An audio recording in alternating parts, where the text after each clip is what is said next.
Tense बताऊंगा। हिंदी में बोले तो काल।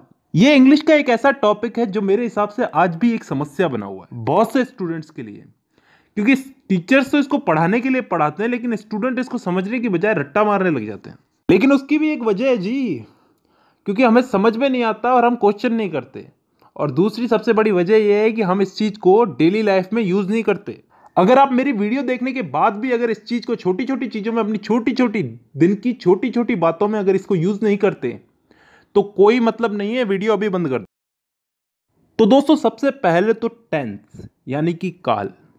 काल कितने टाइप के होते हैं? 3 टाइप के। वर्तमान काल, भूतकाल और भविष्य काल। Present, past and future. वर्तमान काल जो अभी चल रहा है, भूतकाल जो बीत चुका है, जो जा चुका है, और भविष्य काल जो आने वाला है। इन 3 कालों के अलावा भी कोई काल होता है क्या? नहीं होता ना। तो चलो आगे।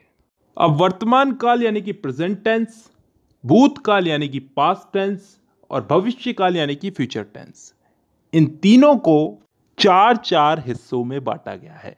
और अच्छी बात यह है कि ये 4 भाग कुछ इस तरह से बांटे गए हैं कि आसानी से याद हो जाए, ज्यादा कुछ समझने की जरूरत नहीं है, बस नाम का फर्क है।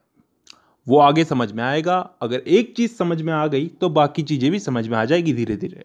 अब ये 4 भाग कौन से हैं जिनमें इनको बांटा गया है? इन तीनों को 4 भागों में बांटा गया, 4 × 12। तो अब ये 4 भाग कौन से हैं समझते हैं। पहला भाग है इंडेफिनेट। अब इंडेफिनेट को हम हिंदी में बोलते हैं कोई काम तय ना होना, अनिश्चित। इसमें ऐसे वाक्य आते हैं जिनका समय निर्धारित नहीं होता, यानी कि वो कब शुरू हुए और कब खत्म होंगे।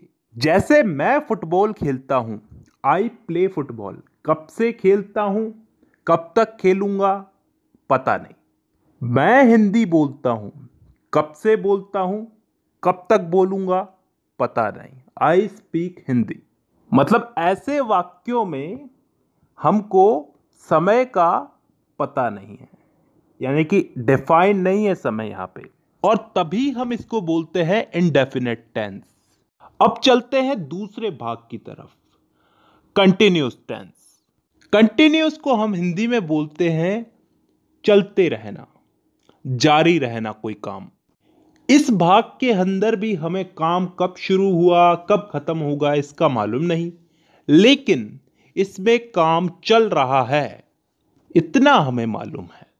जैसे उदाहरण के लिए मैं फुटबॉल खेल रहा हूं, आई एम प्लेइंग फुटबॉल। कब से खेल रहा हूं, कब तक खेलूंगा, कुछ पता नहीं। काम मेरा कंटिन्यू चल रहा है, तो यह आ गया कंटिन्यूअस में। तीसरा टेंस आता है परफेक्ट टेंस। वो टेंस जिसमें काम के हो जाने का, पूरा हो जाने का बोध होता हो, मतलब कोई काम कंप्लीट हो चुका है। जैसे मैं फुटबॉल खेल चुका हूं, चुका हूं, चुकी हूं, चुके हैं, ये सब चीजें क्या बताती हैं? कि काम हो चुका है। और ये चीज किस में आती है? परफेक्ट टेंस में। अब 3 भाग हो चुके हैं, चौथा भाग है परफेक्ट कंटिन्यूअस टेंस। अब ये चीज क्या होती है इसको थोड़ा ध्यान से समझना, कान खोल के। परफेक्ट का मतलब पिछले वाले टेंस में हमने क्या समझा था? कोई काम कंप्लीट हो चुका है। और कंटिन्यूअस उससे पिछले वाले में कि कोई काम जारी है। तो परफेक्ट कंटिन्यूअस टेंस में क्या आता है? कोई काम हो भी चुका है और फिलहाल जारी भी है। ढंग से बोलूं तो कोई काम किसी समय से प्रारंभ होकर प्रतिदिन अंशतः पूर्ण होकर आने वाले समय में भी जारी रहेगा। समझ में नहीं आया ना? नहीं आएगा, उदाहरण से आएगा। मैं सुबह से फुटबॉल खेल रहा हूं। सुबह से, किसी समय से खेल रहा हूं, सुबह से खेल रहा हूं। कंटिन्यू है, अभी भी खेल रहा हूं, और फिलहाल अभी खेल रहा हूं तो आगे भी खेलूंगा। इस चीज का बोध हो रहा है हमको। एक और उदाहरण ले लो इसमें। मैं पिछले 5 सालों से हिंदी बोल रहा हूं। पिछले 5 सालों से हिंदी बोल रहा हूं, अभी भी बोल रहा हूं और आगे भी बोलूंगा।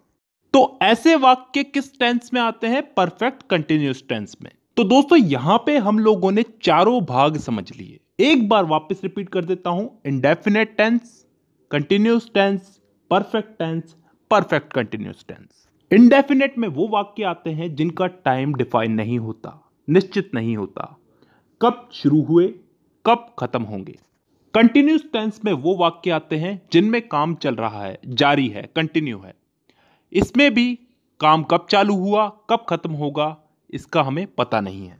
परफेक्ट टेंस में वो वाक्य आते हैं जिनमें काम पूरा हो चुका है, खत्म हो चुका है।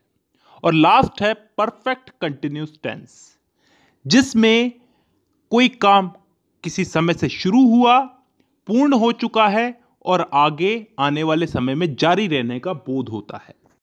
आई होप यहां तक क्लियर है। ठीक है, अब दोस्तों इस टेंस के इन्हीं चारों भागों को हम लोग इन तीनों काल में फिट करेंगे। प्रेजेंट, पास्ट और फ्यूचर, वर्तमान, भूत और भविष्य, इन तीनों में इन चारों टेंसेस को हम लोग फिट करेंगे। करना कुछ नहीं है, बस नाम उठा करके आगे रख देना है।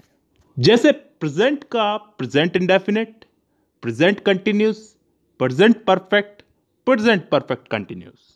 पास्ट का past indefinite, past continuous, past perfect और पास्ट परफेक्ट कंटिन्यूस। फ्यूचर का future indefinite, future continuous, future perfect और फ्यूचर परफेक्ट कंटिन्यूस। तो टोटल कितने भाग हो गए? एक एक के अगर चार चार हुए तो तीनों के हो गए चार, चार या 12।